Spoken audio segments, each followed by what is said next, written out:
எந்த நாளிலும் நாம சோர்ந்து போயிடக்கூடாது.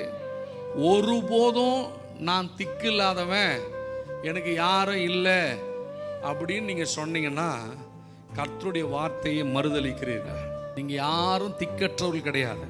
1000 சொந்தக்காரன் 1000 பேரு கூட இருந்தாலும் கர்த்தர் இல்லைன்னா அவன் தான் திக்கு இல்லாதவன்.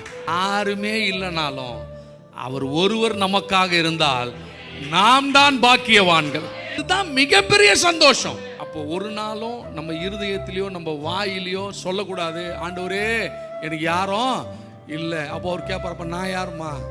உனக்கு யாரும் இல்லை நீ சொல்ற, அப்போ நான் யாரு? டெய்லியுமா உனக்கு நான் சொல்லணும் நான் உன் கூட இருக்கிறேன், பயப்படாதே. எதிர்பார்க்குறோம், ஆண்டவரே டெய்லி என்னை கூப்பிட்டு பயப்படாத நான் உன் கூட இருக்கிறேன்னு சொன்னா எனக்கு நல்லா இருக்கும்பா. இதெல்லாம் சரிப்பட்டு வராது. ஒன்ஸ் சொல்லிட்டாரா கெட்டியாக பிடிச்சிக்கணும்.